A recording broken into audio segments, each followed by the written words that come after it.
L'homme inquiet de Henning Mankell. Traduction Anna Gibson. Adaptation Claire Leluerne.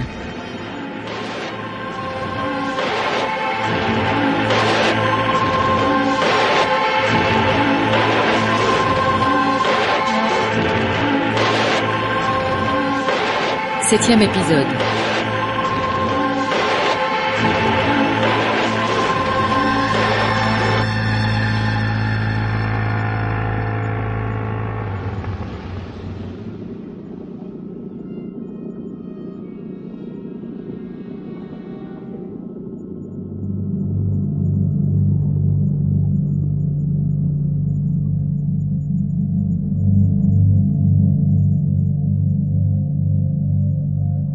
J'avais 60 ans, j'étais commissaire, grand-père, et les choses avaient commencé à disparaître de ma vie.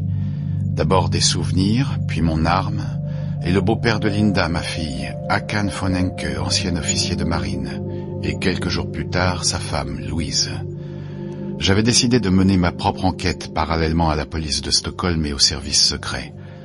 J'avais découvert que Hakan avait été au cœur d'une histoire de sous-marins russes dans les eaux territoriales suédoises en pleine guerre froide.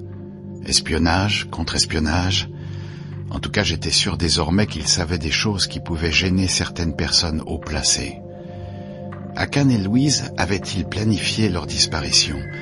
J'étais en train d'y songer sérieusement lorsqu'un violent malaise m'avait envoyé à l'hôpital.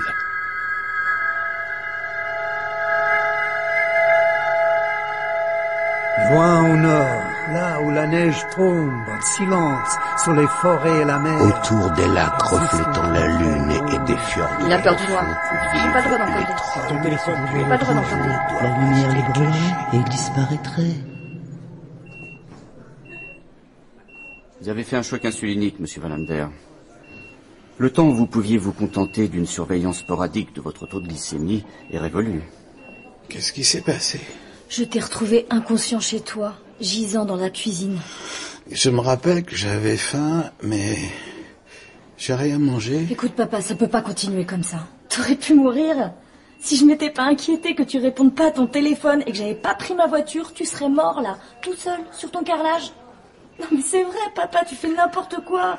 Et un jour, ce sera la fois de trop. Je veux que Clara puisse connaître son grand-père.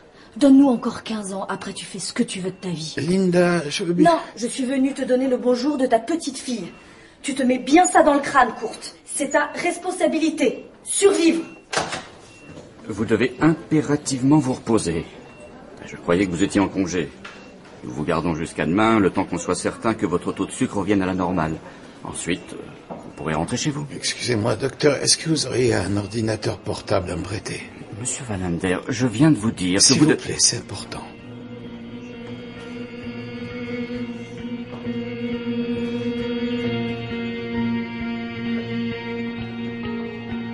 Chez moi, avec mon chien, mes fantômes, ma solitude, mes listes, les 4 décisions les plus importantes de ma vie, devenir policier contre la vie de mon père, tuer un homme et continuer le métier, emménager à la campagne, quitter Mona.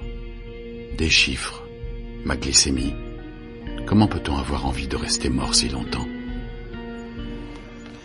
Cher Itterberg, je t'envoie ce message car je mesure mes limites et mon âge pour la première fois de ma vie.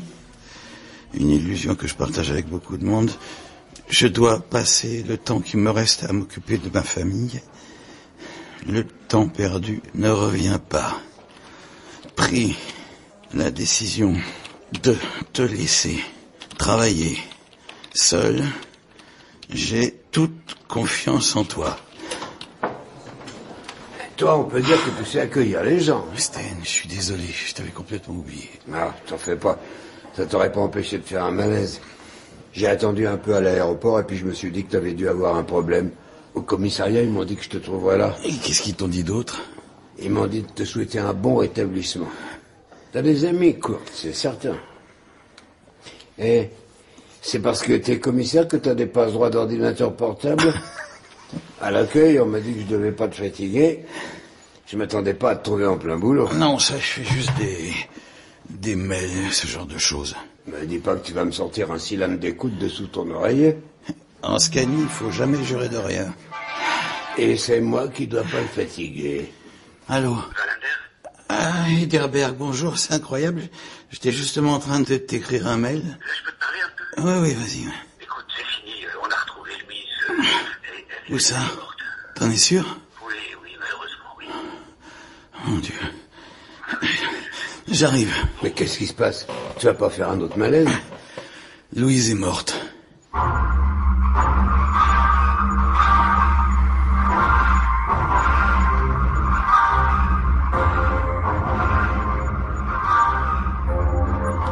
C'est la première fois que j'enlève un flic à l'hôpital. On passe chez moi récupérer le cylindre et on fonce à Stockholm. Et ta fille? Tu comptes la prévenir? Je sais pas. J'ai l'impression de plus rien savoir.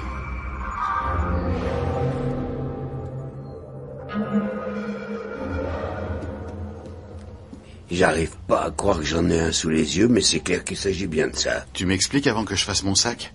Hitterberg m'a dit qu'il pouvait garder le secret pendant 1 heure, mais qu'après il faudrait qu'il prévienne Hans. Et je pense que ma fille va pas tarder à débarquer. Je suis pas sûr d'avoir envie d'être encore là. Dans les années 70, un Américain du nom de James Bradley, chef des forces sous-marines US, avait, comme beaucoup de ses concitoyens, une seule obsession, gagner contre les Russes. Il passait des nuits à réfléchir à un moyen de les battre sur leur propre terrain. Un jour, il a eu une idée merveilleusement simple et efficace. À l'époque, les sous-marins russes effectuaient leurs essais nucléaires dans la mer d'Okhotsk, à partir d'une base navale sur la presqu'île de Kamtchatka. Mais l'état-major de la flotte du Pacifique se trouvait à Vladivostok, de l'autre côté de la mer d'Okhotsk. Séparé par le Japon, donc. Par le Japon et par 1,5 million de mètres carrés d'eau glacée. Pour communiquer, les Russes avaient donc installé un long câble au fond de la mer. Plutôt que de chercher à intercepter de façon plus qu'approximative des communications radio cryptées, brouillées, voire délibérément fausses, le plan de Bradley consistait tout simplement à fixer sur ce câble un dispositif d'écoute. Mais comment localiser un câble au milieu de l'océan? C'est là que toute la simplicité géniale de l'idée de Bradley entre en jeu. Et, comme toutes les idées géniales, on les reconnaît au fait que, pour des raisons qui paraissent complètement incroyables, personne ne les a jamais eues avant. Bradley s'est souvenu de son enfance. Les étés passés au bord du fleuve Mississippi. Sur les berges, il y avait des panneaux qui signalaient aux navires « Mouillage interdit, câble sous-marin ». Et c'est aussi simple que ça. Il s'est dit que les panneaux de signalisation devaient exister en Union soviétique comme ailleurs, et il avait raison. À part Vladivostok, l'est de la Russie était un vrai désert, donc un câble à cet endroit ne pouvait être que celui de l'état-major. Ils ont envoyé un sous-marin lors d'une opération délicate top secret, opération qui fut miraculeusement menée à bien. À partir de là, les Américains ont pu entendre les bases russes parler avec leurs sous-marins en opération. Bradley fut chaudement félicité par Nixon, et ce succès leur donna des envies de continuer de notre côté de la planète. Nous savions que les Russes avaient leur principale base navale à Leningrad et qu'ils en avaient d'autres, plus ou moins secrètes, dans les pays baltes et en RDA. Des bases secrètes à nos portes? Nous n'étions pas les seuls à dynamiter la Roche-Mer. Les Allemands le faisaient déjà du temps de Hitler, et les Russes ont continué quand l'étoile rouge a remplacé la croix gammée. Quoi qu'il en soit, un agent double est-allemand qui avait dû prendre goût à la Dolce Vita de Londres a confirmé l'existence de ce câble reliant Leningrad et les pays baltes. Il a donné son emplacement à un homologue anglais qui s'est empressé de leur vendre à prix d'or à nos amis américains. Ensuite, la rumeur a couru que ces mêmes Américains se seraient mis à quadriller nos eaux pour équiper ce câble du petit frère du cylindre de Kamtchatka. Et tu crois que c'est ce truc qui est sur la table de mon salon? Celui-là ou un autre, oui. Alors là, c'est au-dessus de mes compétences. Je vais tout donner comme prévu à la brigade criminelle de Stockholm. Ce qu'ils décideront de faire ensuite, avec les services secrets et avec l'armée, ne me concerne pas. Je vais faire mon sac.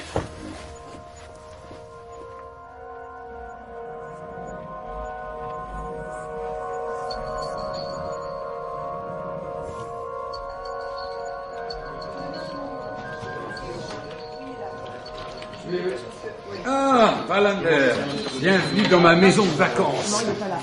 Monsieur Nordlander, commissaire, passez dans mon bureau.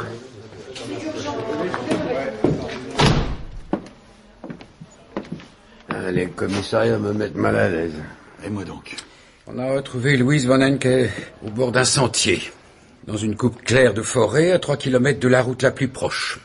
Ça ressemble à un suicide. Aucune trace de violence et un flacon de somnifère vide à côté d'elle. Elle a peut-être avalé une centaine de comprimés. On attend le rapport d'autopsie. Pourquoi aller choisir un endroit pareil? Je ne sais pas. On ne peut pas dire que ce soit un bel endroit pour mourir. Au milieu des feuilles mortes et de vieilles souches pourries. Rien de particulier sur les lieux? Elle était couchée en position fétale, ses chaussures sagement alignées à côté d'elle. Dans son sac à main, un ticket de pressing et ses clés, c'est tout. C'est ça qu'elle aurait fait pendant tout ce temps? Préparer son suicide? Bonne question, c'est possible. Et pourquoi enlever ses chaussures? À l'intérieur, je veux bien, mais dehors, en pleine forêt. Encore une bonne question. Mais aucun de ses vêtements n'était dérangé ou sali, ce qui indique a priori qu'elle s'est allongée là d'elle-même. Et aucune trace de Hakan? Non, aucune. Et on a une autre bonne question aussi. On n'a retrouvé aucune trace de véhicule sur la route. Pas de voiture de location, rien. Peut-être a-t-elle pris un bus ou un taxi? On est en train d'appeler les agences de la région. Commissaire, j'ai récupéré le... Oh, pardon. Bonjour, messieurs. C'est au sujet du signalement que vous m'avez demandé. Je repasserai plus tard. Non, Rebecca. Je te présente Sten Nordlander et le commissaire Wallander. Ce signalement l'intéresse, justement. Enchantée. C'est un honneur de vous rencontrer. Merci. Alors, il s'agit d'un homme plutôt âgé, mais en forme, au moins 60 ans d'après l'aide-soignante, mais elle dit qu'elle a du mal à donner des âges aux gens. Il portait un costume strict, bleu foncé, avec une cravate. Des yeux bleus, cheveux poivre et sel, fournis. Il s'exprimait dans un suédois étrange, soit un dialecte régional particulier, soit un accent étranger. Elle n'a pas su me dire. En revanche, elle est certaine qu'il n'est jamais venu. Elle a dû l'accompagner à la chambre. Ils se sont dit que c'était peut-être lui qui prendrait la relève du père, maintenant qu'il avait disparu. Ça vous dit quelque chose? Non. Pas vraiment, non. Et il leur a dit quelque chose? Rien de particulier. Il s'est juste présenté comme étant Gustav von Enke, l'oncle de Signe. Il était juste, je cite, très aimable. Et la chambre, ils ont remarqué quelque chose? J'ai demandé à 2 aides-soignantes si elles avaient remarqué un changement. Elles m'ont toutes les 2 dit non et elles avaient l'air sûres d'elles. Comment est-il reparti? On n'en sait rien. Personne ne l'a vu, ni arriver, ni repartir. Il est resté peu de temps, un peu moins d'1 heure. Ok, merci Rebecca, merci. Je ne m'y ferai jamais, les gens ne frappent même plus aux portes. Un jour, vous verrez que la direction centrale nous mettra dans des open space. Comme ça, on pourra interroger les témoins des collègues, participer à leurs enquêtes, ça sera formidable. Bon, à ton avis, tu penses qu'il cherchait le cahier? Ah ouais, quand je suis rentré chez moi, j'ai eu le sentiment que ma maison avait été fouillée. Je pense que des gens sont à la recherche de ce cahier. Est-ce que ça t'ennuie si je vais là-bas? Où on a trouvé Louise? Pas du tout, je te montre sur la carte.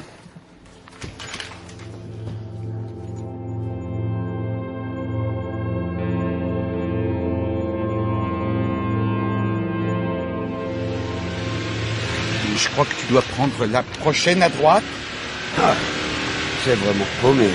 Comment Louise a pu trouver un endroit pareil? Chez nous, il y a une vieille expression qui dit quand quelqu'un meurt, qu'il a rangé ses chaussures. J'arrive pas à le croire. Linda. T'es déjà là-bas? Je suis sur la route. Je veux voir l'endroit de mes propres yeux. Papa, c'est un vrai cauchemar. Ils disent qu'elle s'est suicidée, mais c'est impossible, je te jure. Louise n'est pas du tout du genre à suicider. Elle prenait jamais de somnifères, elle me l'avait dit elle-même. Les femmes qui se suicident choisissent généralement les médicaments. On n'avale pas une telle quantité de médicaments sans liquide. Ils ont retrouvé une bouteille au moins? Je sais pas. Tu prends un maximum de photos. Il y a un truc qui colle pas dans cette histoire.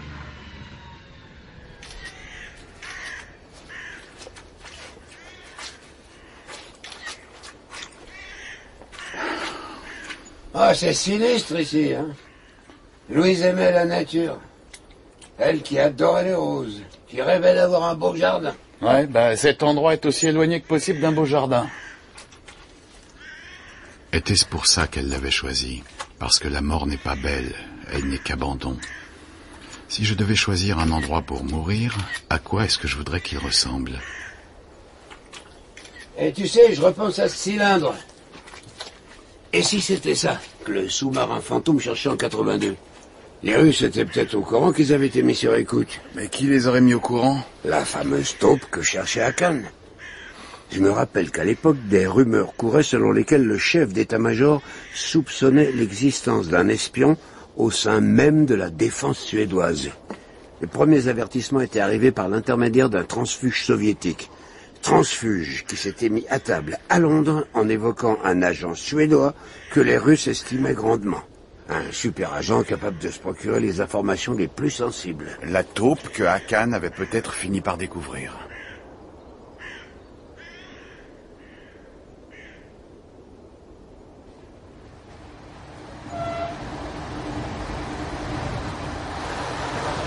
J'avais toujours aimé les trains. Ils permettaient de réfléchir, mettre en perspective. J'aimais avant tout remonter les trains, marcher à contresens dans quelque chose qui avance, reculer en avançant. Depuis tout petit, ça m'avait toujours semblé être un tour de magie. Est-ce que Clara aurait des lubies comme ça? Pour la deuxième fois, je voyais défiler Stockholm, ses îles et ses berges. Les forêts dans lesquelles se dissimulaient les trolls et venaient mourir les dames. J'avais l'impression de regarder filer un monde auquel je n'appartenais pas. Chez moi, en Scanie, le paysage est comme une houle. On raconte que c'est une région plane et morne, mais en réalité, il y a des milliers de petits ravins, d'îles et d'accidents de surface. C'est une terre qui vit et respire, qui ne se lasse pas de cacher ses aspérités et ses profondeurs. J'aimais cet endroit. Pas de forêt touffue, seulement la mer à l'horizon. De grandes étendues ouvertes où il était difficile de se cacher. Une terre sincère et imparfaite. Chez moi.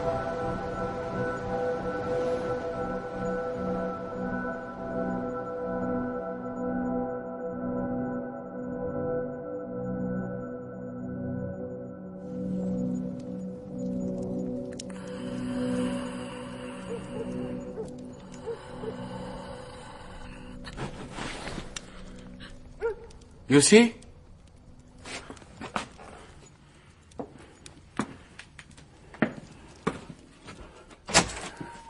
Yossi?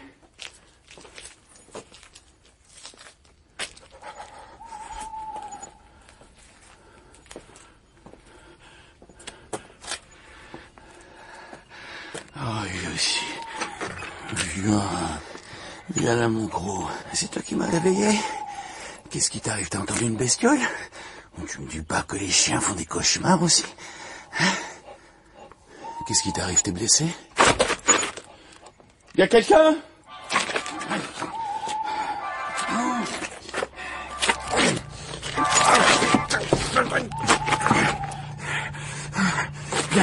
Viens vite, mon chien. Viens.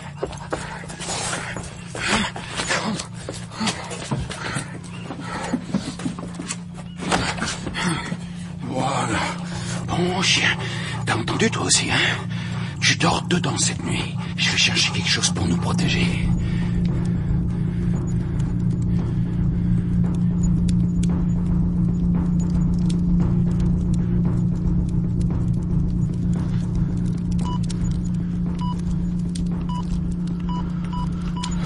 .5 de glycémie. Ça va aller, mon chien, t'inquiète pas. Merde, j'avais oublié ça. Itterberg. Ah non, qu'est-ce qui se passe encore? Kurt, merci de me rappeler si vite. Je crois qu'on a drogué mon chien. Ne me dis pas qu'on a retrouvé Hakan mort, je t'en supplie. Non, tiens-toi bien. Ils ont découvert dans le sac à main de Louise une sorte de doublure, comme une poche secrète, tu vois. À l'intérieur, j'ai trouvé quelque chose de très intéressant. Deux bobines de microfilm avec des étiquettes écrites en cyrillique. Tu délires, là? C'est peut-être mieux de garder ça pour nous jusqu'à nouvel ordre. Je ne sais pas exactement de quoi il s'agit, mais je crois que Louise transportait des documents secrets.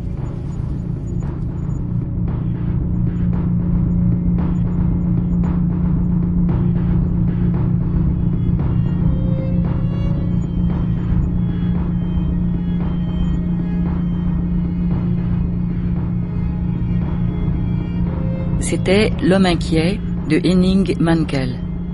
Traduction Anna Gibson. Adaptation Claire Leluerne. 7e épisode. Avec Vincent Schmitt, Kurt Wallander, Fanny Touron, Linda Wallander, Jean-Gabriel Nordman, le commissaire Etterberg, Jean-Pierre Calfon, Sten Nordlander, Catherine Matisse, Mona Wallander, Philippe Ciboulet, le médecin de l'hôpital, Flora Brunier, Rebecca, et Ange Amiel, Yann Sundberg, Mathias Simon, Claire Boquet, Othello Vilgar, Marina Moncade. Bruitage, Bertrand Amiel. Conseillère littéraire, Emmanuelle Chevrière. Équipe de réalisation, Bernard Laniel, Manon Houssin, Yaël Mandelbaum, Jean-Mathieu Zande. L'homme inquiet de Henning Mankell est publié aux éditions du Seuil. À demain.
L'homme inquiet de Henning Mankell.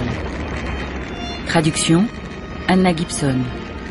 Adaptation Claire Leluerne.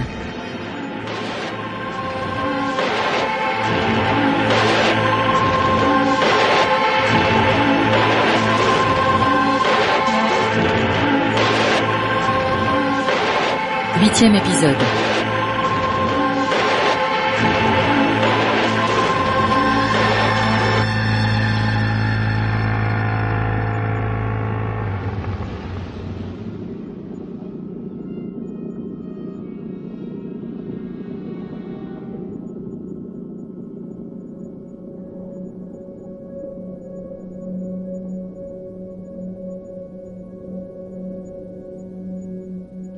J'avais 60 ans, j'étais commissaire, grand-père, et les choses avaient commencé à disparaître de ma vie.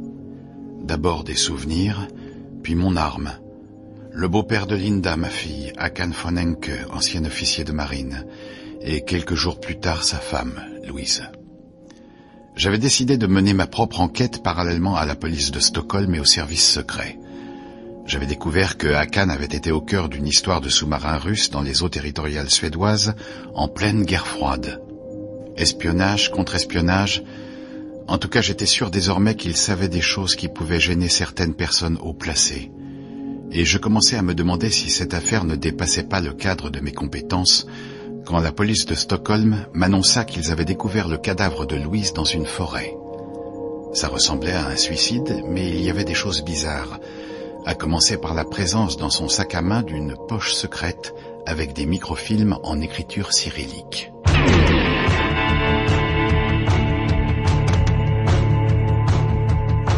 Glycémie 7,7, arme en lieu sûr, père vieux et décédé, chien malade, fille têtue comme une mule, gendre au bord de la rupture, belle-mère espionne soviétique. Mes listes étaient en train de prendre une drôle d'épaisseur. C'est pas possible, Kurt, il y a forcément une autre explication. Et qu'est-ce qui expliquerait que ta mère ait sur elle des documents en cyrillique? Excuse-nous, papa, mais on a quand même le droit de s'interroger. T'es sûr de ce que tu avances? Je serais pas venu vous en parler, sinon. Tu t'énerves pas? Je ne m'énerve pas, Linda, mais épargne-moi tes questions inutiles. S'il te plaît, je t'en prie. Hans a raison, Louise, agent secret. Ça tient pas debout. Je ne sais pas ce qui tient debout, mais je sais qu'on ne peut se baser que sur des faits. Et les faits sont qu'elle avait des documents sur elle. Des microfilms étiquetés en cyrillique. Ouais, et alors? On a très bien pu les glisser dans son sac. Ce que tu dis n'est pas une preuve, ni un fait. C'est juste une conviction. Exactement. C'est une conviction. Et c'est toi qui m'as appris ce que ça voulait dire. Bon, moi je vais faire du café. Ça évitera à tout le monde une de ces disputes absurdes. Je doute pas qu'il y ait une explication logique à la présence de ces documents dans son sac. Écoutez, Kurt, je sais qu'on se parle pas beaucoup, vous et moi. Je sais qu'on vous a servi sans doute 1000 fois les mêmes histoires, mais je vous supplie de me croire. Ma mère n'était pas une espionne, j'en suis sûr. Même si parfois j'ai l'impression que je sais plus vraiment de qui je parle. Je veux dire, comment peut-on être aussi cruel?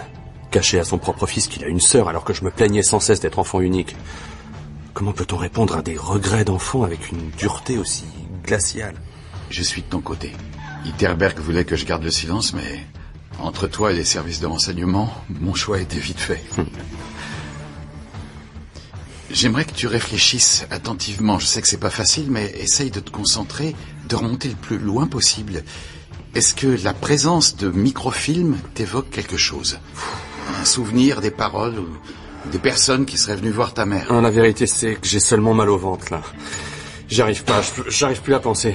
En tout cas, moi je peux pas croire qu'elle se soit suicidée. Et encore moins dans un endroit aussi sinistre. C'est marrant, c'est aussi ce que m'a dit Sten Nordlander. Tu vois, justement, puisque t'en parles, on a repris la liste des invités avec Hans. Hakan nous avait demandé d'imprimer la liste de ceux qui étaient venus, ceux qui n'étaient pas venus, etc. Tu trouves pas ça bizarre que Sten n'ait pas été invité? Ni son ami, là, tu sais, celui avec son accent qui fait plouc, l'américain. Qu'est-ce que t'as dit? L'américain, là, Ritzkins... Non, sur son accent. Oui, bah, je suis désolée, mais l'accent américain en suédois, ça fait vraiment patois du fin fond de je sais pas où. Il parle suédois, Atkins? Bah oui. Comment tu le sais? Bah, je le sais, je l'ai entendu parler suédois. Et mal. Mais tu l'as déjà vu? Mais oui.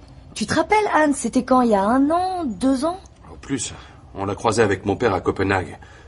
Complètement par hasard, d'ailleurs. Il m'a dit qu'il était jamais venu en Suède. Ah, attendez, c'est simple, on va lui demander. Oui, bonjour. J'aurais voulu parler à monsieur Atkins, s'il vous plaît. Chambre 508. Ok. D'accord. Merci beaucoup. Il a quitté l'hôtel.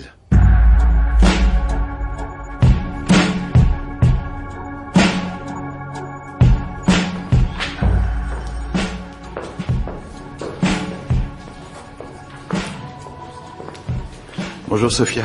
Tu m'as pas attendu l'autre jour pour déjeuner. Ah, je suis désolé, j'ai des problèmes de famille un peu compliqués ces temps-ci. Ouais, je sais. Ta fille est venue poser des jours, elle aussi. Est-ce que Lennart est là? Parce que je suis venu un peu incognito. T'inquiète pas, il est parti à une formation de je ne sais pas quoi. 3 jours à Stockholm aux frais du contribuable. Martinson est dans son bureau? Ouais.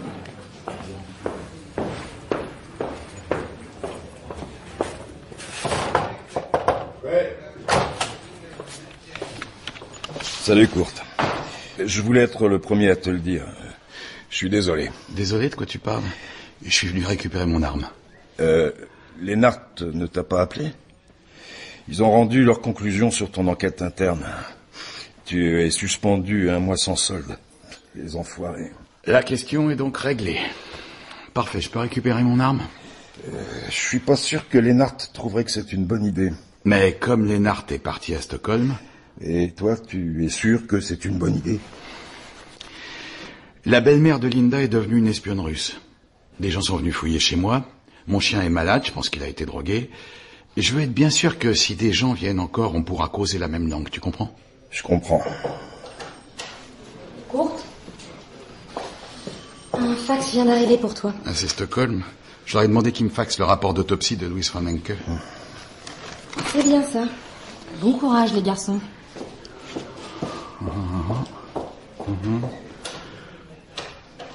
Présence sous les semelles de débris de samarres plates et simples, issus d'arbres du genre Fraxinus. Ce sont les fruits du frêne. On n'en trouve pas beaucoup dans la région. T'es botaniste, toi, maintenant? Il y a des samarres dans la recette de mon élixir suédois maison. C'est bizarre, là où on a retrouvé le corps, il n'y avait que des hêtres. Elle a dû aller avant dans un endroit avec des frênes. Où est-ce qu'il pourrait y avoir des frênes? À la clinique Niklas Garden. Avant de mourir, Louise est allée voir sa fille. Attends. Itterberg? Oui, c'est moi. Tu as lu le rapport? Je viens de le recevoir. Bon, parfait. Écoute, je vais être bref. J'essaie d'être en vacances, mais j'arrive pas très bien. Le légiste a analysé le sang de Louise. Il confirme qu'il contenait, en simplifiant, une préparation à base de somnifères. Mais pas seulement. Il y a certains composés qu'il ne reconnaissait pas. Bref, il a fait quelques recherches et il croit trouver des ressemblances entre cette préparation et certaines autres qui avaient cours du temps de la RDA. Quoi? Oui. L'Allemagne de l'Est, le miracle des sportifs, tu t'en souviens? Tous ces nageurs, ces athlètes extraordinaires, aujourd'hui on sait qu'ils étaient dopés à mort. Un troupeau de monstres, voilà ce qu'ils étaient. J'y comprends rien. Louise s'est suicidée ou bien elle s'est dopée? Ça n'a aucun sens. Écoute, j'en sais pas plus que toi. Heureusement que je suis en vacances. Allez, je te rappelle. Dis-moi, tu te rappelles cet homme qui était rentré illégalement chez nous en 85 ou 86? Il venait de RDA, il demandait l'asile politique. Oui, il s'était pointé là carrément de lui-même pour nous expliquer qu'il avait été officier dans la Stasi, qu'il craignait pour sa vie s'il n'obtenait pas l'asile. Il l'avait eu d'ailleurs. Hébert ou un truc comme ça. C'est ça. Hermann Hébert. Tu pourrais retrouver son adresse quelque part?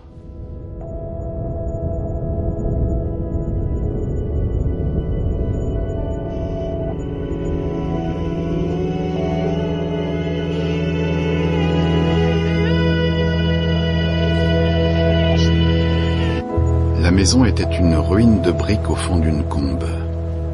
J'avais déjà rendu visite à Hébert une fois, 10 ans plus tôt. Il vivait dans l'effroi que son passé ne le rattrape. Il avait été un de ceux qui écoutaient, traquaient et persécutaient ses concitoyens, jusqu'à officier dans une section secrète dont l'unique activité était de tuer les gens. Lorsqu'il avait compris que la politique de son pays se résumait à une propagande malveillante et cruelle, sa haine de lui-même avait grandi peu à peu. Il avait fui. La Suède était d'accès facile. Il suffisait de prendre une fausse identité et de monter à bord d'un ferry. Mais si la RDA n'existait plus, ses victimes, elles, oui. Hermann ? Et il redoutait toujours une possible vengeance. Hermann Hébert ? Rien ne pourrait jamais le guérir de cette peur. Hermann, c'est moi, Wallander. Ton vieux flic d'Istat, tu te rappelles?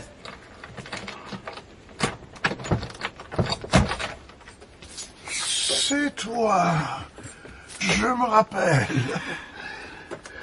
Toujours occupé à faire des mots croisés? Ma spécialité, c'est les grilles très difficiles. Je fais des grilles de mots croisés pour des journaux allemands. Créer une grille, c'est un art en soi, tu sais. Je peux entrer? Non, tu peux pas. C'est trop le bazar. Je suis sur la grille la plus difficile que j'ai jamais faite. Et ce n'est pas le moment de mettre le bazar. Il faut rester concentré. C'est tout un art. On peut s'asseoir ici. Ok. Dehors, c'est bien. Voilà, j'ai besoin de ton aide. Tu veux bien jeter un œil à ce rapport médico-légal?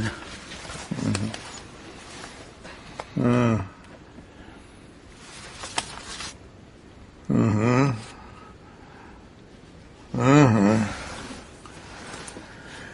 les préparations auxquelles ça fait allusion sont effectivement celles que j'utilisais autrefois. Des préparations pour? Pour Boris. Je t'ai pas raconté l'histoire de Boris? Je vais te raconter l'histoire de Boris. C'était un Russe chargé d'assurer la liaison entre nous, la politique de la RDA et l'une des sections du KGB à Moscou. Il est arrivé à Berlin-Est quelques mois avant la construction du mur. C'était l'étoile russe montante, le cerveau redouté du KGB à Berlin. En 6 mois, il a fait muter plusieurs hauts fonctionnaires de la Stasi, a démantelé l'un des meilleurs réseaux de Grande-Bretagne. 3 agents furent exécutés après un procès sommaire à huis clos. En temps normal, on les aurait échangés contre des agents soviétiques ou est-allemands, emprisonnés à Londres. Mais Boris avait exigé leur tête. Il voulait envoyer à la fois un avertissement aux Occidentaux et à ceux des nôtres qui auraient pu envisager une carrière d'agent double. Et alors? Et alors, un jour, magie, abracadabra, il a disparu. Le grand héros avait vendu son âme aux Anglais, et donc aux Américains aussi, bien sûr. C'était pour se protéger lui-même qu'il avait personnellement fait exécuter des agents britanniques, afin d'éviter que certains négocient un peu de clémence en donnant son nom.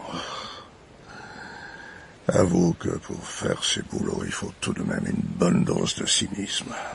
Sa trahison a été une humiliation terrible, à la fois pour la Stasi et pour le KGB.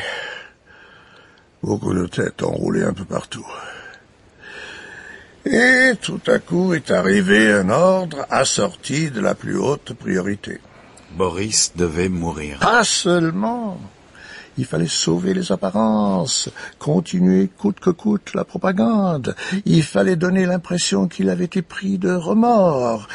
Il allait donc laisser une lettre où il décrirait son abjecte trahison et la qualifierait lui-même d'impardonnable.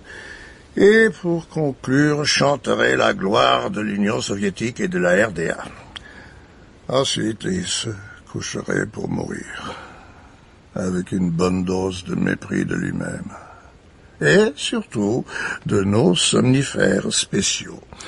Une préparation spéciale qui tuerait Boris sans laisser d'autres traces que celles de somnifères ordinaires. Comme pour Louise. Oui. Je ne sais pas qui est cette Louise, mais si tu as trouvé ça dans son sang, je peux te certifier que la pauvre a bien été assassinée. Mais pourquoi maintenant? À quoi ça rime? La RDA n'existe plus, la Stasi non plus. Regarde, même toi, tu es ici, en Suède, à imaginer des mots croisés. Détrompe-toi. Le service existe toujours. Ils changent de nom, mais ils sont très actifs. Ceux qui croient qu'on espionne moins de nos jours n'ont rien compris. Et plusieurs des vieux maîtres sont encore en activité. Et ils sont patients. Nous avons mis 2 ans à retrouver Boris à Notting Hill. Tôt ou tard, les gens sont rattrapés par leur destin, cher ami. Rattrapés. En l'occurrence, cette femme avait près de 75 ans. Il paraît quand même peu probable qu'elle continuait encore ses activités. Peu importe, quelqu'un a peut-être pris le relais, mais les agents à la retraite restent précieux.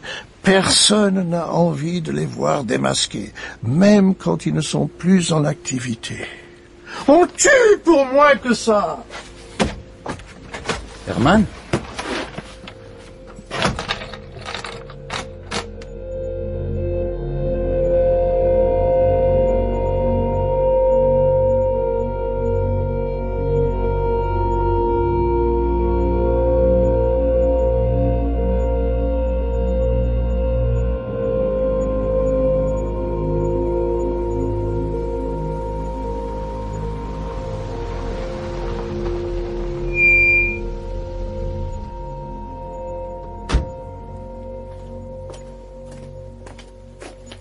Tu fumes encore? Seulement pour les grandes occasions. Par exemple, quand je découvre que ma belle-mère était un agent russe ou que mon père est passé au commissariat prendre son arme confisquée par son supérieur, ouais, je fume. Ça, c'est du Martinson. Il tient beaucoup à toi, tu sais. Et moi aussi. Yossi est malade.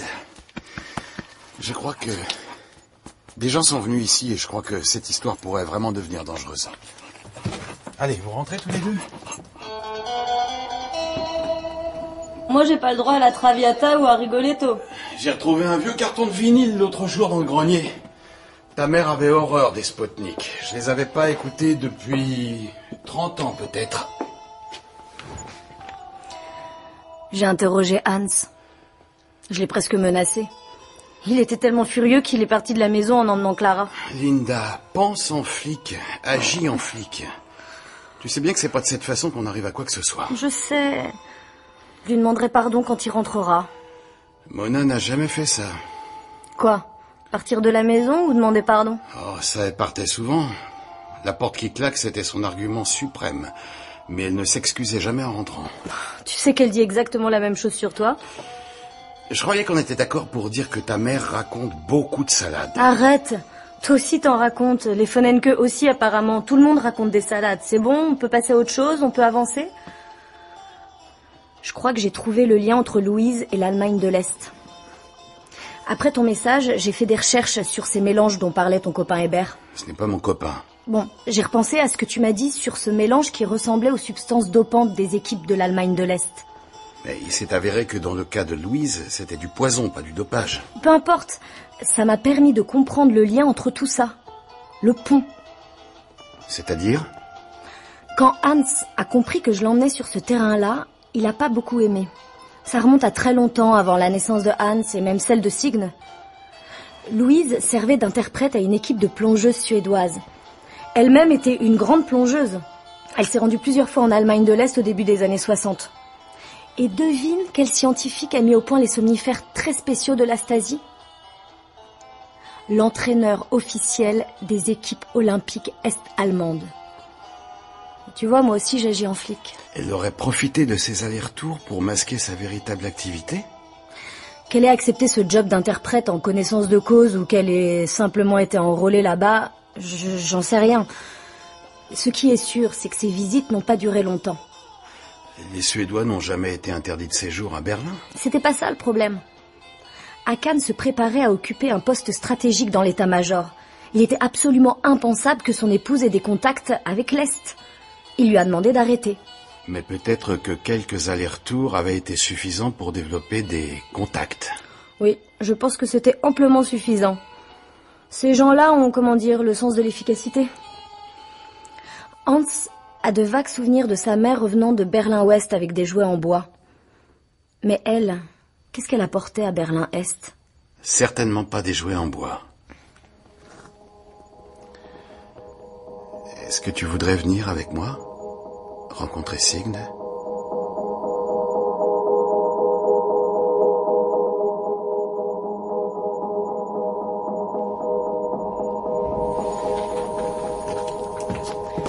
Bonjour monsieur, ravi de vous revoir à la clinique. Madame? Bonjour. Vous venez voir Signe? Oui, voici ma fille Linda, sa belle-sœur. Mais avant, j'aurais voulu vous poser quelques questions. Vous avez déjà vu cette femme? Non, jamais. Qui est-ce? La mère de Signe. Je pense qu'elle est venue ici récemment. Attendez, je ne suis pas toujours là, donc je vais regarder le registre. Alors, voyons ça. Non. Depuis la dernière fois que son père est venu, elle n'a eu que 2 visites, vous et son oncle. Le fameux Gustave. Oui, c'est ça, Gustave Fonenke. C'est vous qui étiez là le jour où il est venu? Est-ce que par hasard vous le reconnaîtriez sur cette photo? Montrez-moi. Oui, exactement. Avec quelques années de plus, mais c'est lui. Je vous remercie beaucoup. Ma chérie, tu vois que tu connais Gustave? Ah mais oui, l'oncle Gustave. Avec son drôle d'accent. Parce que l'homme sur la photo s'appelle en réalité Steve Atkins. Et je vous prie, mademoiselle, de me prévenir, moi ou le commissaire Itterberg à Stockholm, si jamais il revenait, c'est d'accord? Oui. C'est un oncle un peu éloigné, on va dire. D'accord. Oui, Je connais le chemin de la chambre, merci. Je vous en prie. Excusez-moi, j'ai juste une dernière question. Oui. Vos arbres dans l'allée, ce sont bien des frênes? Exactement, oui, vous avez l'œil. Merci, je tiens ça de mon père. Louise est donc venue ici avant de mourir. Elle est venue voir sa fille. Mais pour une raison inconnue, elle n'est jamais arrivée jusqu'à sa chambre. Est-ce qu'elle a croisé Steve Atkins dans le parc, qui aurait contrarié ses plans, ou l'inverse? Comment savoir dans cette histoire qui a contrarié les plans de qui? Tu sais, j'arrête pas de penser à l'ordre des choses, l'enchaînement. Rydberg disait toujours qu'un événement ultérieur peut parfois expliquer le premier et non l'inverse. Et si on s'était trompé depuis le début? Si le personnage principal dans cette histoire, c'était Louise? Hein, qu'est-ce que t'en penses? Allez, Linda, viens, je sais que c'est difficile. Est-ce que... Hans n'est peut-être pas obligé de venir tout de suite, tu sais. Tu crois qu'elle nous entend? J'en sais rien, j'espère.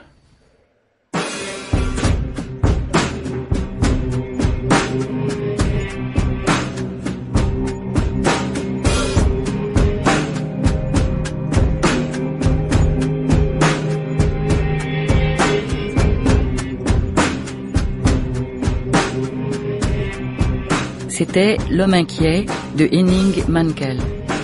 Traduction Anna Gibson. Adaptation Claire Luluerne. 8e épisode. Avec Vincent Schmitt, Kurt Wallander, Fanny Touron, Linda Wallander, Bertrand Suarez Passos, Hans von Enke, Jean-Gabriel Nordmann, le commissaire Itterberg, Andrea Brusque, la réceptionniste de la clinique, Hervé Furik, Magnus Martinsson, Pauline Ziadé, Sophia, Vernon Dobchev, Hermann Hébert, et Ange Amiel, Yann Sundberg, Mathias Simon, Claire Boquet, Othello Vilgar, Marina Moncade. Bruitage, Bertrand Amiel. Conseillère littéraire, Emmanuelle Chevrière. Équipe de réalisation, Bernard Laniel, Manon Houssin, Yaël Mandelbaum, Jean-Mathieu Zand. L'homme inquiet de Henning Mankell est publié aux éditions du Seuil. À demain.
L'homme inquiet de Henning Mankell.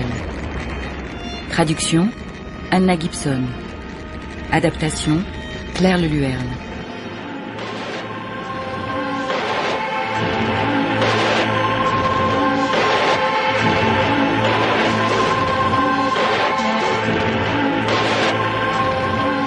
Neuvième épisode.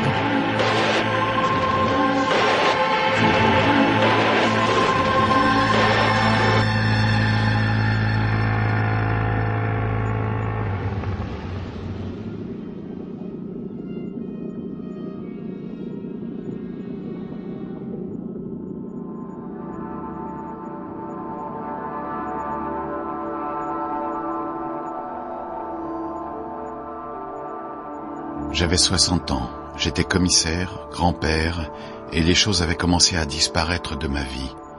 D'abord des souvenirs, puis mon arme, le beau-père de Linda, ma fille, Hakan von Enke, ancien officier de marine, et quelques jours plus tard sa femme, Louise. J'avais décidé de mener ma propre enquête parallèlement à la police de Stockholm et au service secret. J'avais découvert que Hakan avait été au cœur d'une histoire de sous-marins russes dans les eaux territoriales suédoises en pleine guerre froide. Espionnage, contre-espionnage. Quand la police de Stockholm m'avait annoncé la découverte du cadavre de Louise dans une forêt, tout nous avait porté à croire qu'espionne au service des Russes, elle s'était suicidée.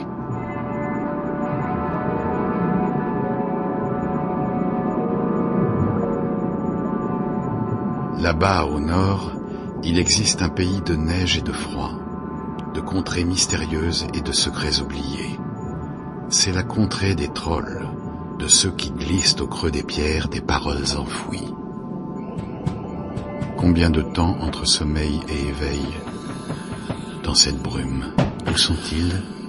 Les gens, les souvenirs? Est-ce le froid ou encore cette ombre qui s'étend?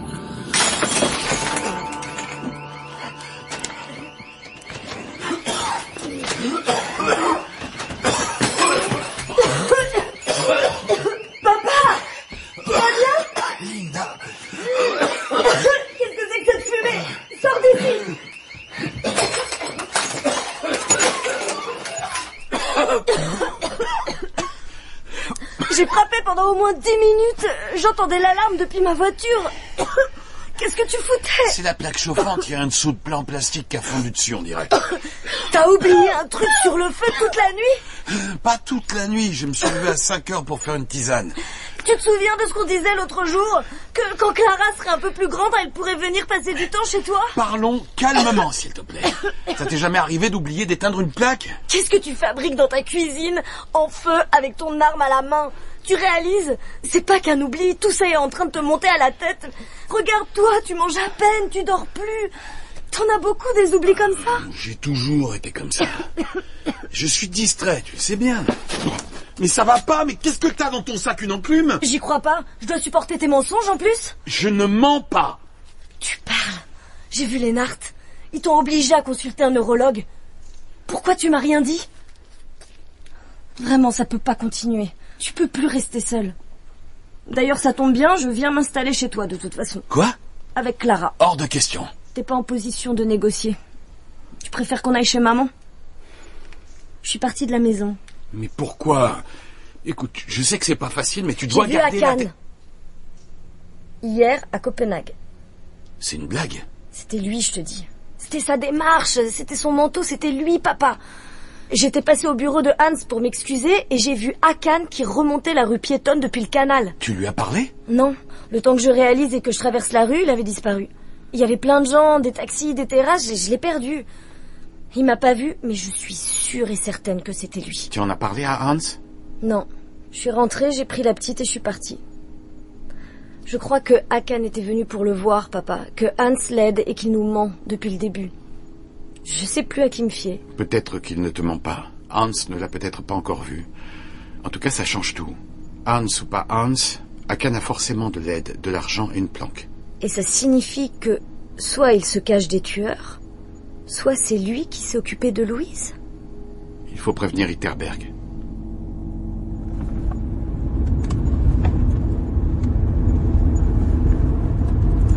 C'est incroyable.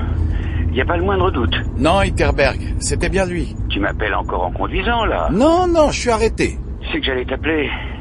Nos collègues des services secrets sont sur les dents, ils font pression pour qu'on arrête l'enquête. Les microfilms ont été authentifiés.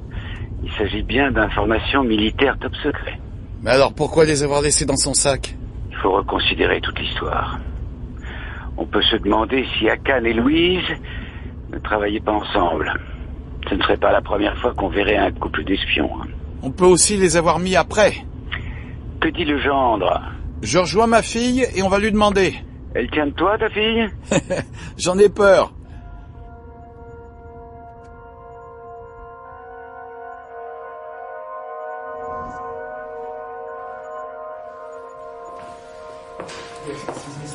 Il travaille pour une compagnie financière qui s'occupe de hedge funds. Me demande pas ce que c'est, j'ai jamais rien compris. En gros, c'est des fonds d'investissement. Il gère beaucoup d'argent et passe beaucoup de temps ici. Bonjour Christian. Hans est dans son bureau? Oui, je le préviens de votre arrivée. Non, inutile. On va lui faire une petite surprise.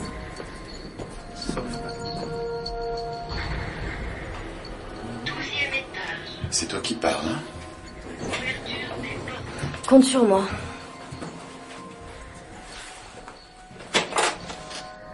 Surprise! Linda? Hans, je vais pas y aller par 4 chemins. Ce matin, je suis partie de la maison. Et si tu veux que je revienne, t'as intérêt à répondre honnêtement à mes questions. Oula. Et de quelles questions tu parles? J'ai pas l'intention de te mentir. Ouais, pas encore, mais ça va peut-être venir. J'ai vu ton père hier. Hein? À 2 rues d'ici. Mon père? En vie? T'es sûr que c'était lui? Et pourquoi il est pas là alors? Il se cache? Qu'est-ce qu'il t'a dit? Je lui ai pas parlé. Et toi? Moi? Mais non. Qu'est-ce que tu racontes? Je savais même pas qu'il était encore vivant. Hans, si tu me mens... Linda, je te promets, je te mens pas. Ok, alors qu'est-ce qu'il faisait dans ton quartier? Ici, il y a qu'une seule chose à faire, retirer de l'argent. Attends, c'est facile, on va vérifier. Ah non, je comprends pas, il y a aucun mouvement récent. S'il n'a pas besoin d'argent, ça ne peut vouloir dire qu'une chose, quelqu'un l'aide. Et si ce n'est pas toi, alors c'est qui? Mais j'en sais rien. Arrête. Depuis des années, à chaque fois que je mets le sujet sur la table, tu évites la question. Est-ce que ton père a un compte caché? Non, pour la dernière fois, non. Écoute-moi bien. C'est la mère de ta fille qui te parle. Si tu sais quelque chose, tu le dis maintenant. Sinon, je ne rentrerai plus jamais à la maison, tu m'entends? Tu m'entends? Oui. Si tu dis qu'il était dans le quartier, je sais peut-être où il est. Ce serait formidable. Il y a des années, je l'ai croisé par hasard. J'ai voulu le rattraper et il est rentré dans un immeuble. J'ai cru qu'il avait une maîtresse et j'ai préféré faire comme si j'avais rien vu. C'est lâche, je sais, mais c'était il y a des années, je m'en souvenais même plus. Comment ça pourrait avoir un rapport avec ce qui se passe maintenant? Laisse-nous décider de ce qui a un rapport ou non. Je peux vous donner l'adresse si vous voulez, c'est tout près d'ici.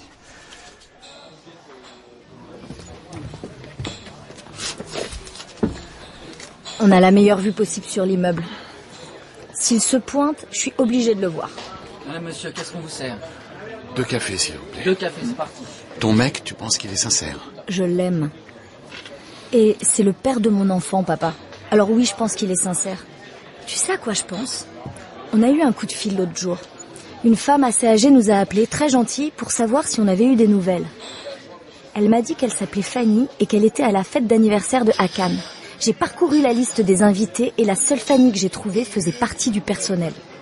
Pourquoi quelqu'un du personnel s'inquiéterait pour Hakan? Et voici 2 express. Merci.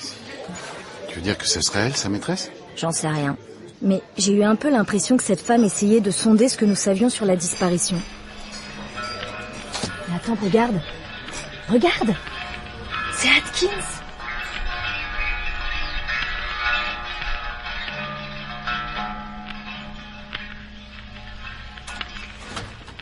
Je sais ce que vous devez vous dire tous les deux. Ça m'étonnerait fort. Où est-il, monsieur Atkins? Je suppose que vous parlez de Hakan. Je ne sais pas où il est. Arrêtez de mentir, je l'ai vu hier à 2 pas d'ici. Alors, elle est en vie. Mais arrêtez, bon sang. À qui voulez-vous faire avaler vos simagrées? Je suis resté quand j'ai appris la mort de Louise. Je ne pouvais pas repartir. Quelque chose m'en a empêché. Et vous êtes allé voir Signe? C'était vous l'oncle mystérieux avec le drôle d'accent? J'avais peur. Pour elle et pour nous. Peur de qui? Je peux vous servir à boire?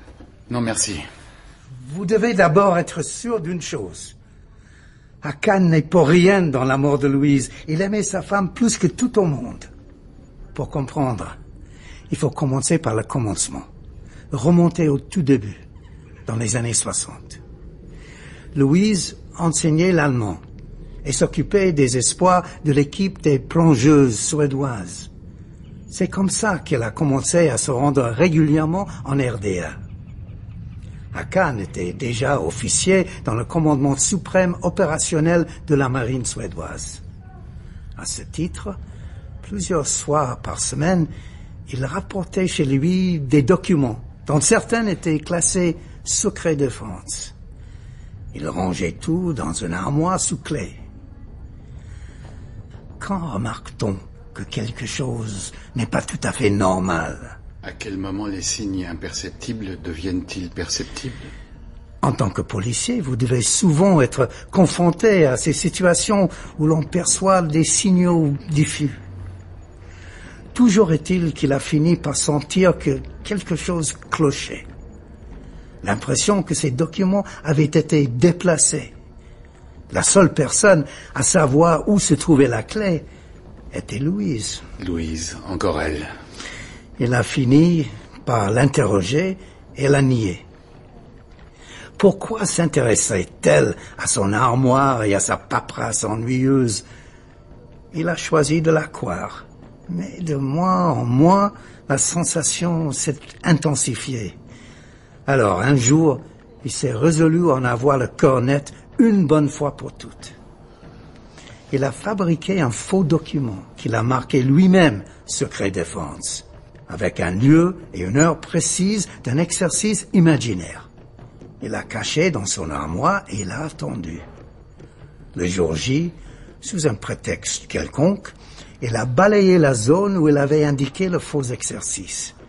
Il s'est rendu compte que 2 chalutiers étaient au rendez-vous, bardés d'antennes et de tout l'équipement des bateaux de surveillance de la marine russe. Il m'a appelé, il était détruit. Il disait que plus rien ne pourrait être comme avant.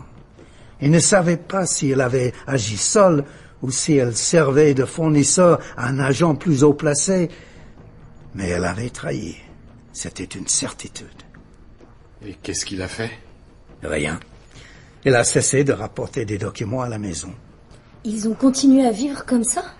C'est invraisemblable.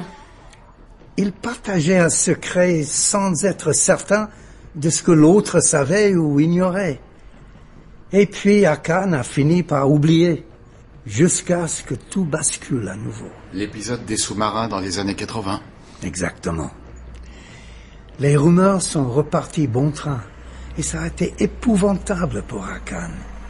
Grignoter des brioches avec ses collègues en discutant d'un possible espion qui pouvait fort bien être sa femme, il est passé par tous les états. Le désespoir, l'espoir en se disant qu'il se faisait des idées, la culpabilité aussi. Un jour, il a été convoqué pour interrogatoire par les services de sécurité de l'armée.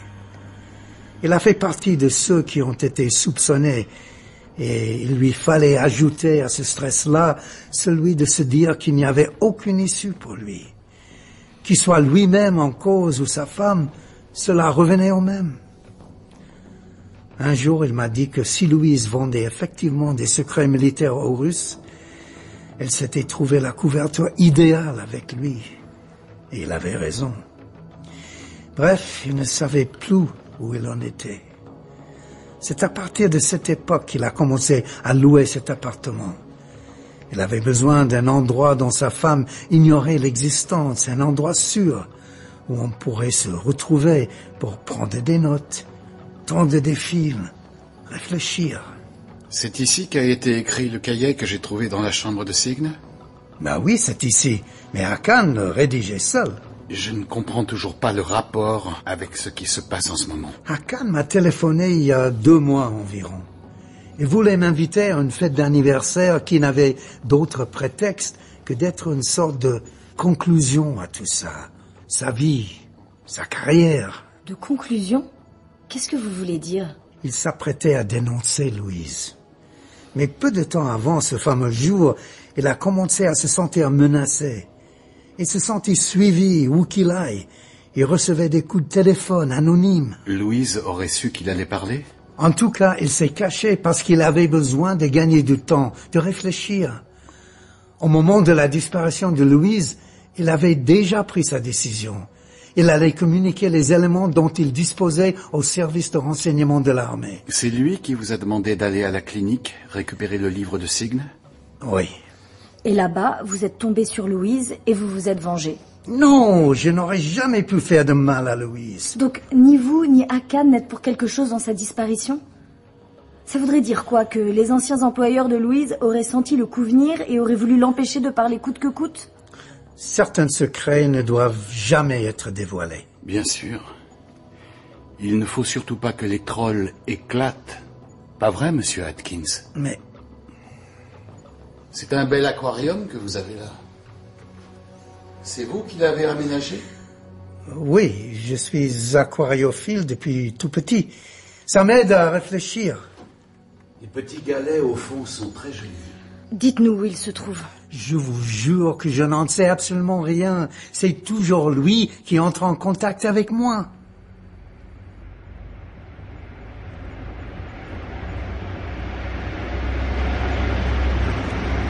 Je suis suis sûre que Hakan reviendra ici. Reste dans le coin et surveille l'appartement. Moi, je vais quand même essayer de trouver cette Fanny dont tu parlais qui vous a appelé. Tout a commencé après cette soirée. Elle s'appelle Fanny Klarström. Tiens, regarde, j'ai son adresse. Merci. J'aimerais juste vérifier quelque chose avant et je fonce. Ok, moi j'y vais. Tu me tiens au courant?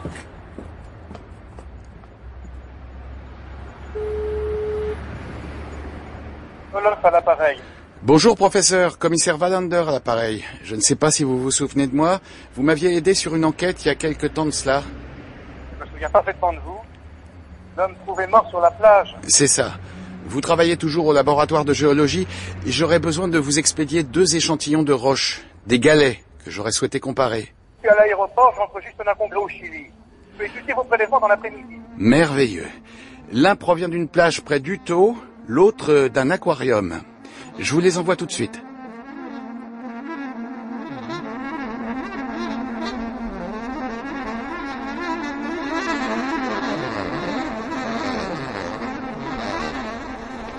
Bonjour. Excusez-moi, je cherche Fanny Klarström. Elle habite toujours ici?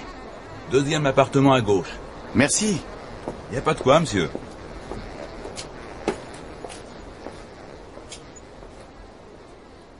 J'ai effectivement servi à la soirée d'anniversaire. Les temps sont difficiles, vous savez. Je continue à faire des extras tant que je le peux. Même si les vieilles serveuses ont les pieds qui enflent, elles connaissent leur métier. Vous et Hakan étiez proches? Pas vraiment, non. Je l'ai rencontré il y a un peu plus de 20 ans, lors d'une soirée privée organisée pour des officiers de marine. À l'époque, ils en faisaient environ 1 par mois. Ça payait très bien. Mais il fallait supporter leurs discours conservateurs et arrogants. J'étais très militante à l'époque, communiste. Le parti m'avait demandé d'assister à ces soirées pour me tenir au courant. Nous, le petit personnel, on nous voyait à peine. Hein. On pouvait laisser traîner une oreille sans même qu'on s'en aperçoive. Et ça n'avait rien d'illégal. J'ai tenu 1 an, et puis j'ai donné ma démission. Et comment vous êtes-vous retrouvé à servir à nouveau dans une de ces soirées d'officiers après tout ce temps? C'est Fanenke qui m'a rappelé. J'étais surprise qu'il me retrouve, mais je n'allais pas cracher sur son argent. À l'époque, une seule de ces soirées pouvait rapporter presque 1 mois de salaire. Comment était-il à l'époque? Est-ce que lui ou sa femme vous avaient paru étranges? Sa femme n'était jamais là. Lui était discret, beaucoup plus que d'autres, avec leurs histoires grivoises et leurs opinions politiques virulentes. Son leitmotiv était que nous devions intégrer l'OTAN et acquérir l'arme nucléaire coûte que coûte et le plus vite possible.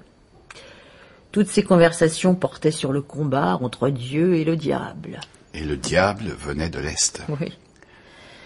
Et Dieu le Père avait pour nom États-Unis d'Amérique. Il y avait des accords secrets entre l'état-major et le gouvernement. Les aviateurs américains avaient carte blanche pour traverser notre espace aérien sans que nos stations radars donnent l'alerte. Idem pour les sous-marins. Comment ça, les sous-marins? Vous avez forcément entendu parler de ces histoires. Karlskrona en 80 et Musco en 82. Mais il s'agissait de sous-marins russes. En 80, oui. Savoir ce qui se cachait dans le détroit en 82, c'est une autre paire de manches. Après l'incident de 80, ils ont souvent trinqué à la santé de ce pauvre capitaine russe, tellement ivre qu'il avait foncé droit sur nos rochers. Mais en 82, personne n'a porté le moindre toast au moindre capitaine russe. Vous voyez ce que je veux dire, hein? L'ennemi, c'était les Russes, point barre. Que les États-Unis puissent eux aussi se servir de nous et violer notre intégrité territoriale n'a jamais traversé l'esprit de personne, hein. Les Russes avaient des espions en Suède, mais personne ne voulait admettre que les Américains, de leur côté, ne restaient pas inactifs non plus. Vous pensez que le sous-marin qui a fait couler tant d'encre en 82 n'était pas russe, mais américain? C'est ce que je pense, oui. Excusez-moi. Allô? Commissaire Wallander, Olof à l'appareil. J'ai fini d'analyser les échantillons de roches que vous m'avez envoyés. Dites-moi. Les pierres sont identiques. Vous en êtes sûr? Certain. La composition minéralogique est très typique. Je suis formel, elles proviennent du même endroit. Merci beaucoup, professeur. Je vous en prie. Bonne fin de journée, commissaire. À vous aussi. Excusez-moi. Les journaux ont parlé de la disparition du couple Fanenke. Je suis navrée pour eux. Louise Fanenke a été retrouvée morte. Mon Dieu. Et lui, toujours porté disparu? Plus pour longtemps. Je crois que je sais où il se trouve.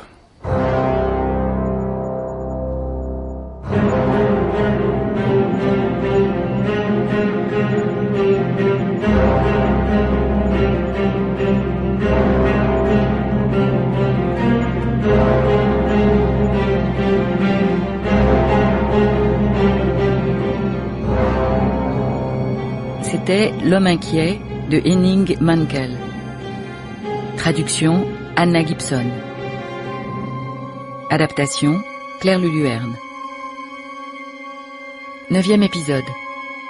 Avec Vincent Schmitt, Kurt Wallander, Fanny Touron, Linda Wallander, Bertrand Suarez Passos, Hans von Enke, Jean-Gabriel Nordmann, le commissaire Etterberg, Alan Wenger, Steve Atkins, Yann Tassin, le standardiste de la banque, Bastien Bouillon, le serveur du café, Marc-Henri Boisse, Hans Soloff, le géologue, Francis Coffinet, le jardinier, Françoise Gazio, Fanny Klarström, et Natacha Mendes, Fanny Marie, Lucas Enaf, Jean-Luc Vincent, Marina Moncade.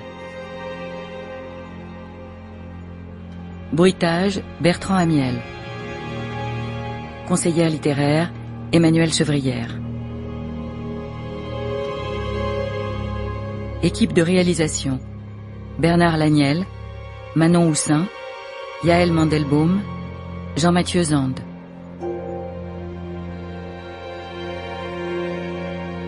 L'homme inquiet de Henning Mankell est publié aux éditions du Seuil.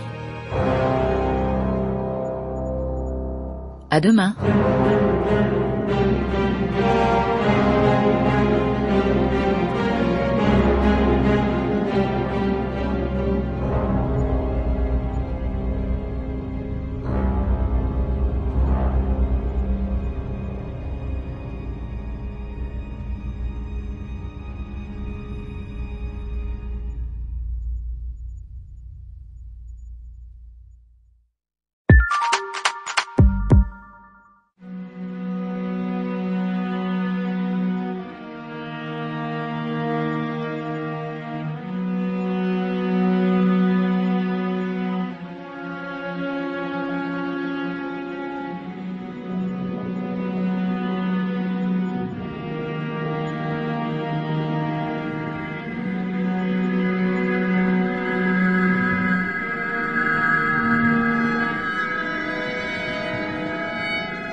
L'homme inquiet de Henning Mankell. Traduction Anna Gibson. Adaptation Claire Luluerne.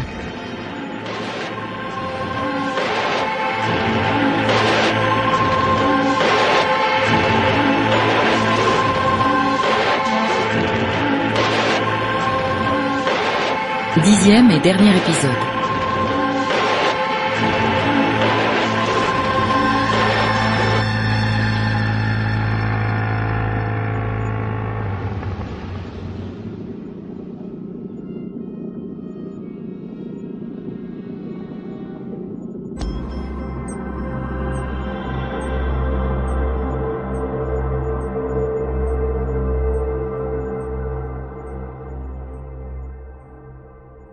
J'avais 60 ans.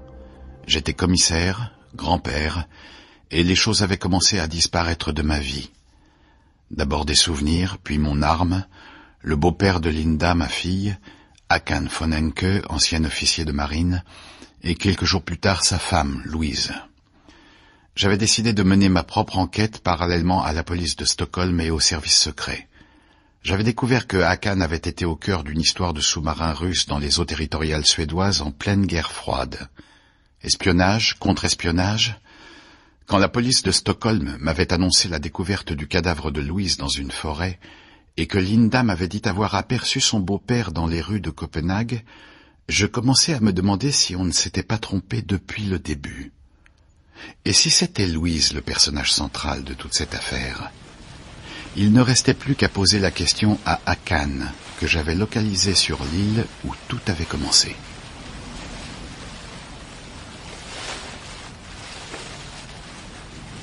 Jamais je n'aurais imaginé dans ma jeunesse que ma vie serait ainsi à 60 ans. Regarder à l'aube le brouillard se lever sur la campagne, dans une maison à moi que j'aurais repeinte et dont j'aurais réparé le toit, avoir une fille qui aurait le même boulot que moi et qui le ferait mieux que moi, avoir une petite fille, Louer un bateau pour slalomer entre les îles infestées de récifs et de secrets. Bonjour. C'est vous qui avez appelé pour le hors-bord? Ouais, c'est moi. Voilà. Tout petit comme vous l'avez demandé. Vous pourrez facilement le manier à la rame. Vous pensez partir loin? Non, ce soir tout sera terminé. Et ça va aller pour la manœuvre? Ouais, c'est bon. Ok. Alors, les clés sont là. D'accord, tu m'as dit pas que Sten tient. Aucun risque, Sten. De toute façon, si je devais investir, je ferais rien sans t'avoir demandé ton avis. C'est de la location. Allez, grimpe.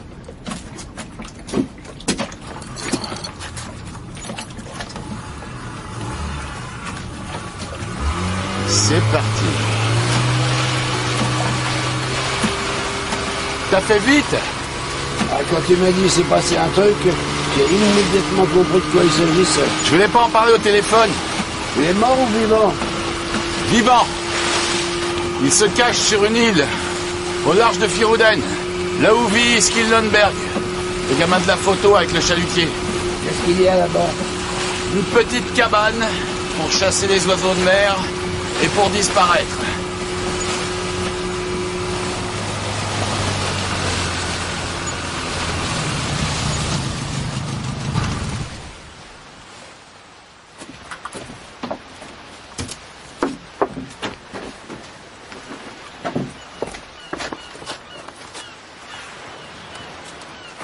La cabane se trouve juste derrière ces rochers. On va attendre ici qu'il fasse nuit. Pourquoi avoir loué un bateau? Je t'aurais prêté le mien. Je veux pas prendre le risque que Hakan puisse le reconnaître. Celui-ci est beaucoup plus discret. Quand est-ce que tu vas m'en dire plus, hein? Comment as-tu retrouvé Hakan? Qu'est-ce qui lui est arrivé? Quand j'étais petit, mon père m'emmenait toujours faire des ricochets. J'ai gardé l'habitude de chercher toujours les meilleures pierres, les galets les plus plats, les plus lisses. Exactement comme ceux-là, tiens. Ils sont parfaits. De quoi tu parles? Tu te souviens l'autre jour quand on a évoqué l'existence d'une taupe au sein de la défense suédoise? Un espion qui n'aurait jamais été démasqué. C'était Louise. Elle travaillait pour les Russes. Non, mais c'est pas possible. Et pourtant? Non, j'en crois pas un mot. T'as des preuves de ce que t'avances? La police a retrouvé sur elle des documents confidentiels. Hakan était impliqué? Il s'apprêtait à la dénoncer. C'est pour ça qu'il a choisi de disparaître. J'ai besoin de ton aide pour le faire revenir.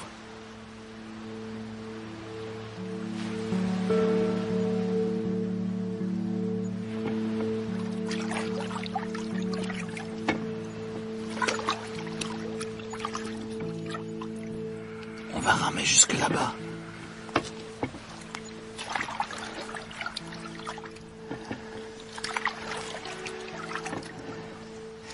Il faut pas qu'ils nous entendent arriver.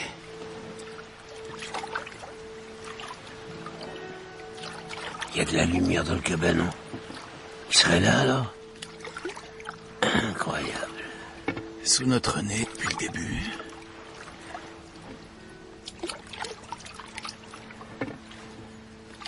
Je vais entrer seul. Je veux que tu te tiennes sous la fenêtre et que tu écoutes attentivement tout ce qui se dira dans cette pièce. Il me faut un témoin, tu comprends? Mais si Hakan sait que tu es là, il dira rien. Ok, compris.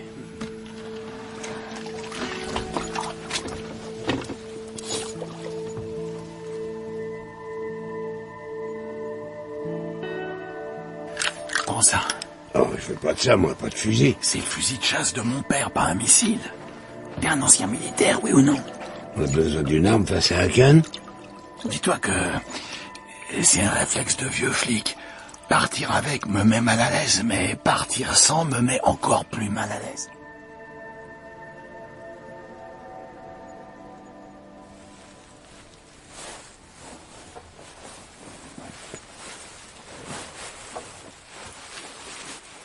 Passe par là, il vaut mieux qu'on se sépare. Je prends ce chemin. Ok.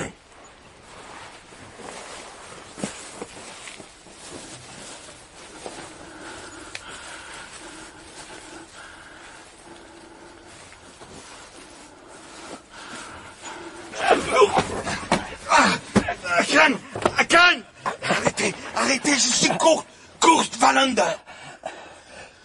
Qu'est-ce que vous voulez? Qu'est-ce que vous faites là? Je veux vous parler.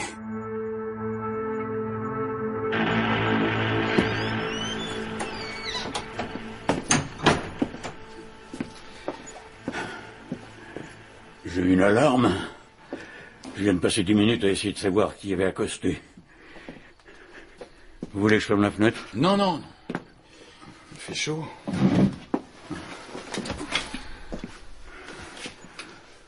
Je suis pas vraiment surpris qu'on m'ait trouvé. Mais je ne pensais pas que ce serait vous. Vous êtes venu seul? Oui. Quelqu'un sait que vous êtes là? Personne. Pas même Linda? Surtout pas Linda. Comment êtes-vous arrivé? Avec un petit hors-bord par l'autre côté de l'île. À mon tour de poser des questions, j'en ai pas mal moi aussi. Comment ont réagi les gens? Hans, comment va-t-il? Il a été vraiment bouleversé. Et je ne vous parle pas de sa réaction quand il a appris pour Signe. Vous lui avez dit? Moi, je n'ai rien dit à cause de Louise. Elle n'a jamais réussi à l'accepter. Signe n'existait tout simplement pas pour elle. Et moi, je lui avais juré de garder le secret.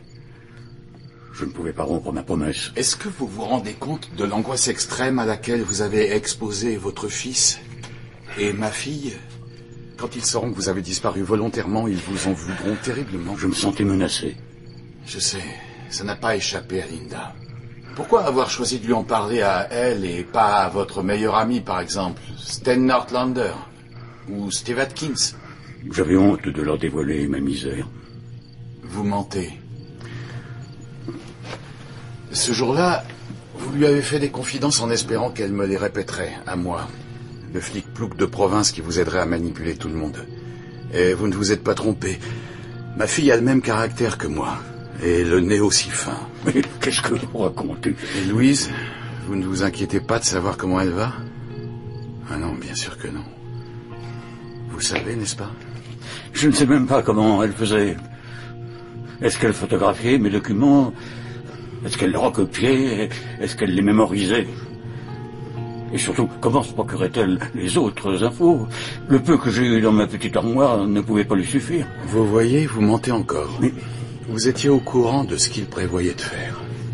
Vous n'avez jamais eu le moindre soupçon sur Louise. C'est elle qui avait compris. Et c'est ce qui l'a conduite à la mort.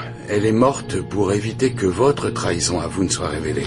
C'est vous qui vous êtes servi d'elle comme couverture et pas l'inverse.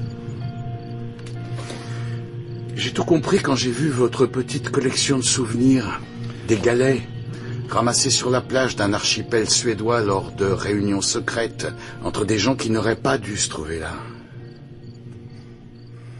La première fois que j'ai vu Louise, je me suis dit que son sourire devait cacher quelque chose, un secret. Parce que je vis dans un monde amer et cynique et toujours plus amer et toujours plus cynique et que je ne peux plus croire qu'un sourire cache seulement un sourire. Mais la vérité, à Cannes, c'est que son sourire n'était rien d'autre que ce qu'il était. Un vrai beau sourire.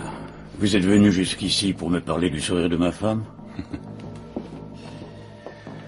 Depuis le début, j'avais l'impression que quelque chose clochait comme si je regardais en l'air alors que j'aurais dû regarder mes pieds. Je suis tombé dans tous les pièges que vous m'avez tendus, jusqu'à ce que je regarde autour de moi, que j'écoute enfin. À Cannes, c'était vous le troll caché dans l'ombre pour accuser les autres de vos méfaits?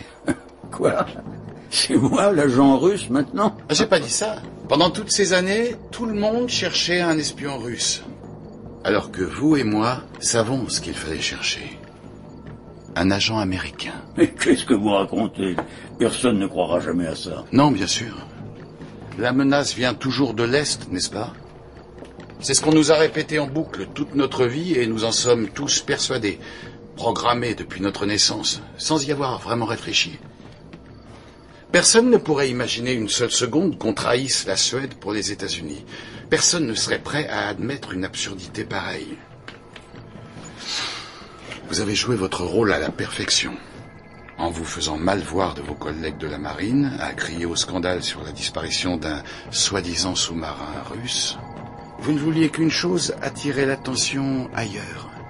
Faire croire que rien n'était plus important que d'épingler ce sous-marin soviétique. Alors que vous saviez parfaitement qu'à l'automne 1982, c'étaient des sous-marins de l'OTAN qui circulaient dans le sein des seins de nos eaux territoriales. Vous avez manipulé tout le monde. Votre hiérarchie, vos amis, votre femme, vos enfants, ma famille. Je dois dire que votre ami Atkins s'est comporté exactement comme je l'aurais imaginé de la part d'un officier de la CIA. Vous l'avez impressionné favorablement. C'est ce qu'il m'a dit. Et il vous a dit aussi que Louise devait mourir? Ou c'est une décision que vos amis de la CIA ont prise seuls? Vous avez demandé à Atkins d'aller récupérer votre carnet chez Signe, et lorsqu'il a croisé Louise là-bas, il a compris que l'étau se resserrait, et qu'il fallait la faire disparaître. Vous connaissiez le prix à payer, et vous ne pouviez rien faire pour les en empêcher. Comment allez-vous expliquer ça à votre fils? Il n'a jamais été question qu'elle meure. Je devais juste partir. Je suppose que votre arrivée aura changé le cours des choses. Et c'est drôle, car finalement c'est moi qui vous ai amené jusqu'à moi. Quand elle est morte, j'ai failli en finir. C'est la pensée de ma petite fille qui m'a retenu. Qu'est-ce qui t'est passé par la tête, hein? Le Hakan que je connaissais était pacifiste, critique envers tous, même les États-Unis. Tu m'avais dit un jour qu'ils étaient le seul pays du monde à avoir utilisé l'arme nucléaire contre un autre pays, contre des civils. Sten, je t'en prie, baisse ton arme. Qu'est-ce que tu fais? Et toi? Tu me racontais que Louise était une espionne. J'ai menti. Pourquoi tu m'as menti? Est-ce que quelqu'un peut me dire la vérité ou c'est trop demandé? Je devais savoir si tu étais au courant de quelque chose. Certaines réactions ne trompent pas. Je devais savoir si tu étais sincère ou non. Tu crois qu'on ne m'a pas menti à moi? Ce cabanon a été choisi depuis longtemps comme lieu de repli. Cabanon que Hakan connaissait depuis que le père d'Iskil Lundberg vous avait réclamé de l'argent pour son ponton détruit et ses filets arrachés. Argent que vous, Hakan, vous faisiez verser aux pêcheurs par la CIA avec une marge généreuse pour qu'ils ne dévoilent jamais que les Américains avaient échoué à fixer le système d'écoute sur le câble sous-marin russe dans la Baltique. Hakan, je suppose qu'un bateau serait passé te prendre s'il était devenu nécessaire de se faire évacuer.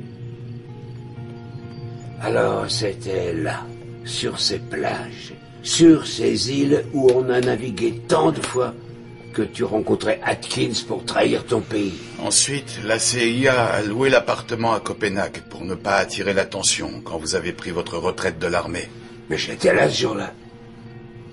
Comment ils s'y sont pris à Cannes? Comment les Américains ont réussi à faire passer l'ordre de laisser filer leurs sous-marins dans le détroit? À Cannes, qui avait donné cet ordre? Qui était la super taupe? Ah, nom de Dieu. Il n'y a jamais eu d'ordre, hein. C'est ça. Quand tu as décroché ce téléphone, tu n'avais personne au bout du fil, n'est-ce pas? Cette décision, c'est toi qui l'as prise. Tu as hoché la tête en silence et tu as fait arrêter toute l'opération. Mais comment ça a pu arriver? C'était il y a si longtemps. J'ai été contacté par les Américains dès le début des années 60. Je pensais déjà que nous ne pourrions jamais nous défendre seuls. Sans l'OTAN, c'est-à-dire en définitive sans les États-Unis, nous étions perdus d'avance. J'ai vite été convaincu de l'importance de leur donner accès aux informations qu'ils jugeraient nécessaires. Tu te souviens de ce qu'était le monde à cette époque, Sten? Les jeunes, les naïfs, gauchistes et romantiques consacraient toute leur énergie à combattre la guerre au Vietnam. Moi, j'étais convaincu que l'aide des Américains nous serait indispensable pour résister, le jour où ça barderait en Europe. Je suis entré là-dedans, en toute connaissance de cause. J'ai fait tout ça pour mon pays, le monde, la liberté. De la pure idéologie. Et ça l'est encore. Les principes restent valables. Sans les États-Unis, le monde sera livré à des forces qui n'ont qu'une idée en tête, ravir à l'Europe tout son pouvoir. Vous êtes complètement fou. C'est vous qui êtes fou de ne pas ouvrir les yeux. Quelles sont les ambitions de la Chine, à votre avis? Que feront les Russes le jour où ils auront réglé leurs problèmes internes? Tu me répugnes. Quelqu'un veut une bière?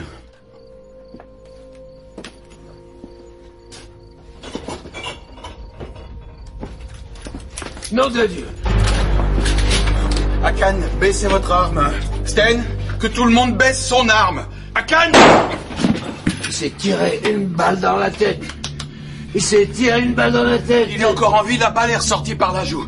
Sten, écoute-moi, il faut que tu me ramènes tout ce que tu peux, des torchons, des serviettes, tout ce que tu trouves. Voilà. Attends. Saloperie de réseau. Putain. Maintenant, tu appuies fort ici. Je vais chercher du secours. Quoi? On n'a pas le choix. Il perd tout son sang. Tu dois appuyer fort, Stan. Tu m'entends?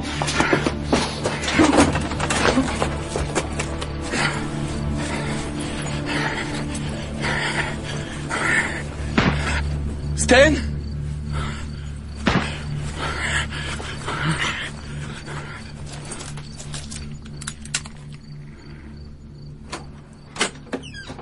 Stan? Oh, Stan. Quel con! Quel con!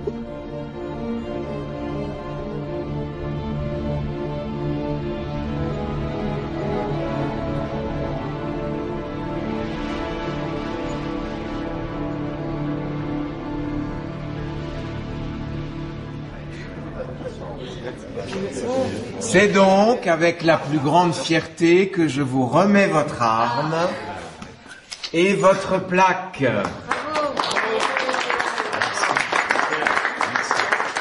Bon retour chez nous, commissaire Wallander.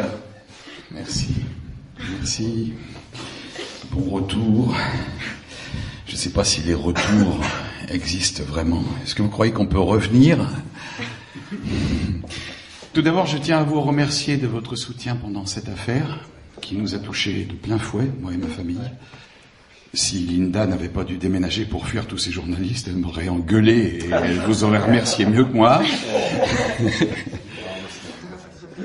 Comme vous le savez, les corps de Hakan von Enke et Sten Nordlander ont été retrouvés par un pêcheur du nom d'Eskil Lundberg, et nous n'en saurons pas plus.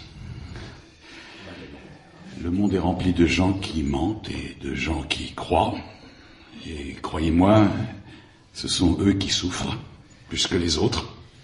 Mais peut-être que les zones d'ombre, si glaçantes soient-elles, si terrifiantes, peut-être que les zones d'ombre sont la seule solution acceptable. Parfois, on se réveille au milieu de l'océan glacial et sombre, avec pour seule lumière un phare lointain et... on ne sait plus vraiment ce qu'il nous reste à faire ou à vivre. On a oublié les choses qui nous font vivre.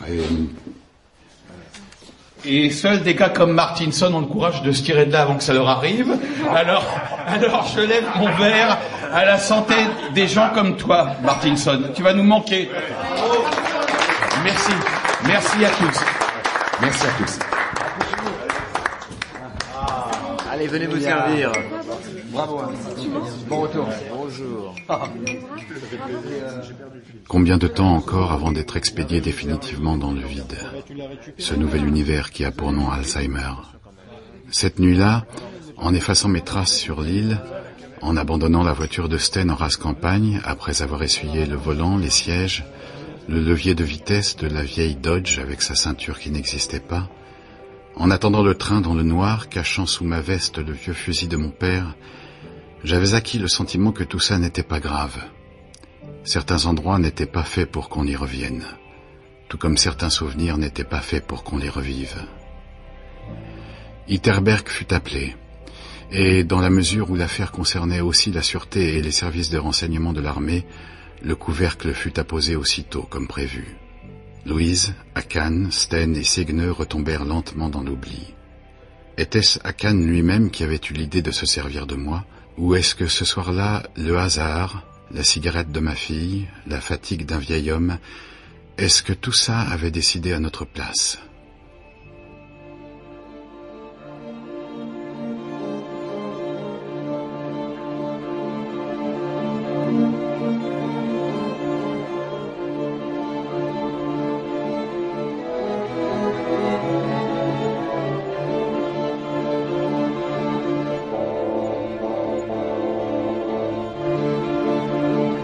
C'était L'homme inquiet de Henning Mankell.